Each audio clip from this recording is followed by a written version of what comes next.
بسا اوقات بہت سی محنتوں کا نتیجہ انسان دیکھتا ہے کہ ضائع چلا گیا، میں نے 10 سال محنت کی، حاصل کوئی نہیں نکلا۔ یہ ثمرات کیا ہیں؟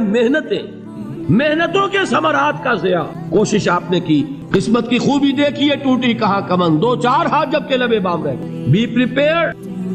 ایک شاعر کے یہ اشعار ہیں، وہ کمیونسٹ تھا، میں نام بھی نہیں لیتا، لیکن یہ کہ یہ اسی انقلابی، چونکہ ان کا بھی ایک انقلابی نظریہ ہے، انقلابی عمل میں یہ سارے مراحل آتے ہیں۔ کوئی سیٹ بیک آیا، فرض کیجئے کوئی ناکامی ہو گئی، تو اپنے ساتھیوں کو دل بندھانے کے لیے یہ فصل امیدوں کی ہمدم اس بار بھی غارت جائے گی، سب محنت صبحوں شاموں کی اب کے بھی اکارت جائے گی۔ میرے نبی کے ثمرات کا جو لفظ یہاں آیا ہے، وَنَقْصٍ مِّنَ الْأَمْوَالِ وَالْأَنفُسِ وَالثَّمَرَاتِ، سب محنت صبحوں شاموں کی اب کے بھی اکارت جائے گی۔ دھرتی کے کونوں کھدروں میں پھر اپنے لہو کی کھاد بھرو، پھر مٹی سینچو اشکوں سے، پھر اگلی رت کی فکر کرو، پھر اگلی رت کی فکر کرو، جب پھر ایک بار اجڑنا ہے۔ ایک فصل پکی تو بھر پایا، تب تک تو یہی کچھ کرنا ہے۔ ایک مقصد ہے سامنے، انقلاب برپا کرنا ہے۔ ایک کوشش ناکام ہو جائے کوئی پرواہ نہیں، نیکسٹ، پھر تیار رہو ناکامی کے لیے۔ ایسا نہ ہو جو انگریزی میں کہتے ہیں hope for the best but be prepared for the worst. ایسا نہ ہو کہ دوسری مرتبہ ناکام ہو کے بددل ہو جاؤ، تمہاری ہمتیں جواب دے جائیں۔ نہیں، پہلے سے تیار رہو کہ دوسری مرتبہ بھی ناکامی آئے تو آئے، لیکن جب تک کہ کامیابی حاصل نہیں ہوتی ہمیں یہ کام کیے تھے۔ دیکھیے سیرت میں آیا کہ نہیں یہ واقعہ؟ بدر میں مسلمانوں کو فتح ہوئی تو احد میں زک پہنچی کہ نہیں؟ 70 صحابہ شہید ہوئے کہ نہیں؟ اگر ان کی ہمتیں جواب دے جاتی تو گاڑی کیسے چلتی آگے؟ تو فرمایا وَلَنَبْلُوَنَّكُمْ بِشَيْءٍ مِّنَ الْخَوْفِ وَالْجُوعِ وَنَقْصٍ مِّنَ الْأَمْوَالِ وَالْأَنفُسِ وَالثَّمَرَاتِ، ہم تمہیں لازم آزمائیں گے، خوف کی کیفیت سے، فقر و فاقے کی کیفیت سے، بھوک سے، جان کے نقصان سے، مال کے نقصان سے، محنتوں کے حاصل کے ضائع ہو جانے سے۔ وَبَشِّرِ الصَّابِرِينَ، اور اے نبی بشارت دیجئے صبر کرنے والوں کو۔ الَّذِينَ إِذَا أَصَابَتْهُمْ مُصِيبَةٌ، وہ کہ جب ان پر کوئی تکلیف آئے، کوئی مصیبت آئے، کوئی آزمائش آئے، قَالُوا إِنَّا لِلَّهِ وَإِنَّا إِلَيْهِ رَاجِعُونَ، وہ یہ کہیں کہ ہم اللہ ہی کے ہیں، اللہ ہی کی طرف لوٹ جانا ہے۔ یہ وہی انداز ہے جو میں نے فارسی کا شعر سنایا تھا آپ کو کہ سرے تسلیم خم ہے جو مزاج یار میں آئے۔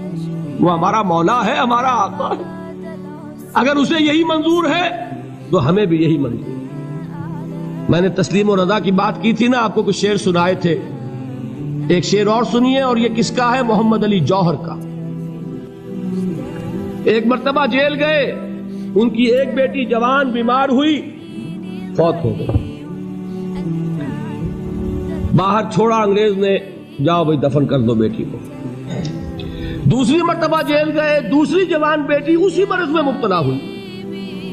اب یہ جیل میں ہے، خبر پہنچی کہ دوسری بیٹی کے اوپر بھی اسی مرض کا حملہ ہوا ہے۔ ایک نظم لکھی ہے جس کا آخری شعر یہ ہے، تیری صحت ہمیں منظور ہے لیکن اس کو نہیں منظور تو پھر ہم کو بھی منظور نہیں۔ یہ ہے، جب تک یہ کیفیت نہ ہو اس میدان میں آدمی ثابت قدم نہیں رہ سکتا کہ میرے رب کو اگر یہ منظور ہے تو یہی مجھے منظور ہے، اور تیری صحت ہمیں چاہیے تو ضرور، لیکن ہمارے رب کو منظور نہیں تو ہمیں بھی منظور۔